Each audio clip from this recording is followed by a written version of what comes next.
We begin tonight with breaking news. Chicago's very own soft-spoken comedy icon, Bob Newhart, has died.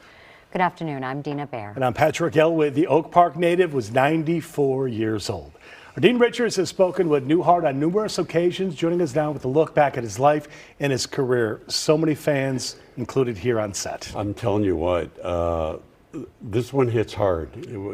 I don't know how many times that I've spoken with Bob Newhart through the years.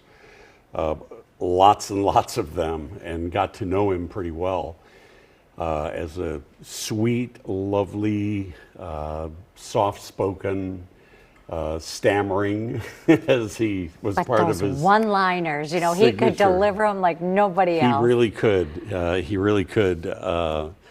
But yeah, it's a very sad story that we lost him. 94 years old.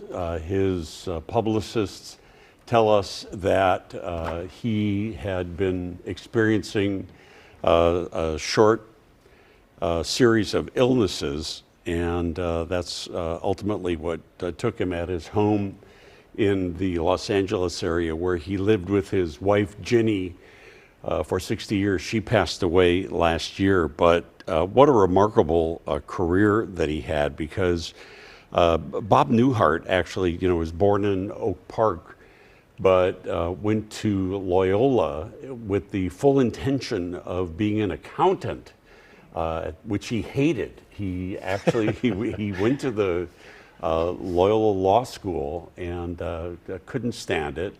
In one of the interviews that we did, he actually told us a little bit about why he decided to switch gears. I went to law school here at Loyola for a year and a half.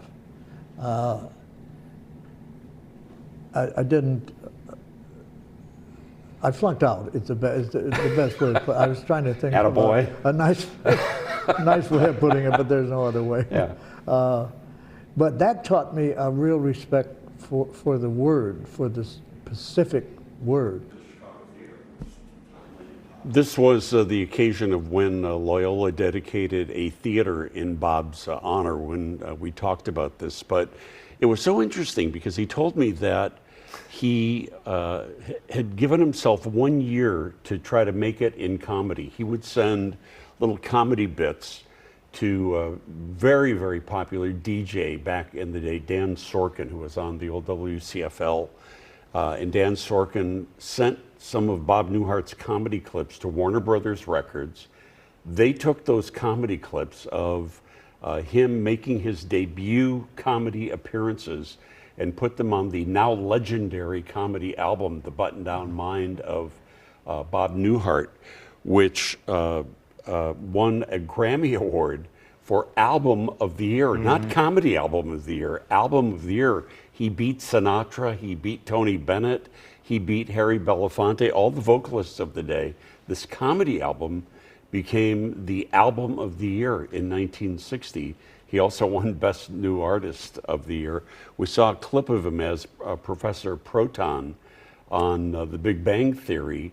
It was the only Emmy Award that Bob Newhart won, even though he had these two massively successful television so hard to believe. Programs. He had one of the most famous series finales of all time when he ended his second sitcom with a flashback to the first sitcom, waking up with Suzanne Plachette. He had a long history here on WGN also. He was very good friends with Wally Phillips, who's the legendary radio morning man here in Chicago. And he would frequently appear on his program.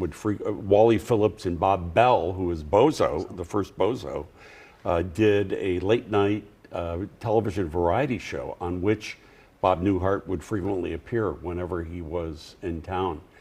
So he always had great WGN memories, great Chicago memories, never forgot his Chicago roots, never forgot St. Ignatius, from which he came as well. We'll have much more on the passing of Bob Bell and more clips and interview clips. I'm sorry, Bob Newhart.